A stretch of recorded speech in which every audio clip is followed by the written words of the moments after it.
අපි කලින් වීඩියෝ එකේදී සික්ස් ඇක් මැෂින් එකේ ෆීඩින් ටයිමින් ගැන කතා කරා.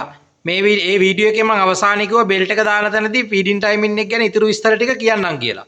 එතකොට දැන් මේ සූදානම් වෙන්නේ සික්ස් ඇක් මැෂින් එකක බෙල්ට් එක කොහොමද ෆික්ස් කරන්නේ කියලා. ඕගොල්ලෝ දන්නවා මේ LZ 2290 කියන සික්ස් ඇක් මැෂින් එකේ උඩ යට සම්බන්ධ වෙන්නේ බෙල්ට් එකකින්. එතකොට මේ බෙල්ට් එකකින් සම්බන්ධ වෙනකොට මේ බෙල්ට් එක කොහොමද නිවැරදිව දාගන්නේ සහ ෆීඩින් ටයිමින් කොහොමද නිවැරදි කරන්නේ කියන එක තමයි කතා කරන්නේ.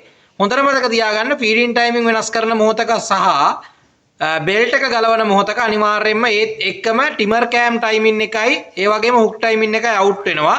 ඒක නිසා ඉදිකටුව ගලවලා බෙල්ට් එක දාන්න පුළුවන් නම් ඒක වඩාත් යෝග්‍යයි. මොකද නැත්තම් හුක් එක ඩැමේජ් වෙන්න පුළුවන් නිසා. මොකද සික්ස් ඇක් මැෂින් එක හුක් එක ගොඩාක් මිලාදිකයි. ඒක නිසා ඒ පරිස්සම් කරගන්න ඕන. ඒක නිසා අපි නීල් එක මේ විදියට මැෂින් එකෙන් ඉවත් කරලා තියෙන්නේ. රයිට්? බෙල්ට් එක දාන මුල් අවස්ථාවේදී අනිවාර්යයෙන්ම අර අපි කලින් ෆීඩින් ටයිමින් එකේ කිව්වා වගේ ටේක් අප් ලිවර් එකේ තියෙන කට් මාක් එක G කට් මාක් එක කෙලින් එලයින් කරලා තියෙන්න ඕන. හෑන්ඩ් වීල් එක කරකවලා හෝ නැත්නම් අපිට මේ විදියට මෙයාව එහෙට මෙහෙට කරලා ඔන්න ඔය විදියට ටේක් අප් ලිවර් එකේ කට් මාක් එක හරියට G මාක් එක කෙලින් තියලා නවත්ත ගත්තා. ඊට පස්සේ දැන් මේ විදියට බෙල්ට් එක පන්නලා තියෙන්නේ. නමුත් ස්පොකට් වීල් එක අපිට දැන් මෙතනින් පේනවා මේ ස්පොකට් වීල් එකේ ඇන දෙකෙන් එකක් මොකක් හරි යනයක්. මොකක් හරි යනයක් අපේ පැත්තට තියාගන්නවා මේ විදියට.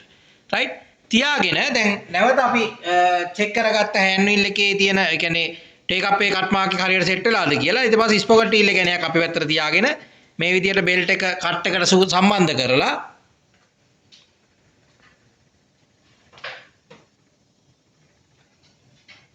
අපි මේ විදියට කරකවලා බෙල්ට් එක මැෂින් එකට දාගන්නවා.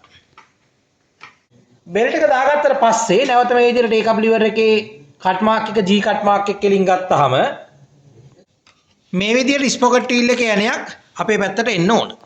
හැබැයි දැන් මේ මොහොතේම ඕගොල්ලන්ට පේනවා ඇති මේ පැත්තෙන් වීඩියෝ එකේම දැන් එක ඩොට් මාක් එකයි අපිට පේන්නේ. ඒ කියන්නේ දැන් ෆීඩින් ටයිමින් වෙනස් වෙලා තියෙන්නේ. දැන් බලන්න හරිනම් මේ ඩොට් මාක් දෙක මොනෝම සමාන වෙන්න ඕනේ G මාක් එකේදී. හැබැයි මම දැන් හෑන්ඩ් වීල් එක කරකවලා ටේක් අප් ලිවර් එකේ කට් මාක් එක G මාක් එකට ගත්තාම ඔන්න ওই විදියට වෙනස් වෙලා තියෙන්නේ. එහෙනම් දැන් අපි ඊළඟට මොකද කරන්නේ? එහෙනම් දැන් අපි ෆීඩින් ටයිමින් නිවැරදි කරන්න තමයි සූදානම් වෙන්නේ. දැන් අපි මෙන්න මේ ස්පොකට් වීල් එකේ තියෙන හැන දෙක බුරුල් කරනවා.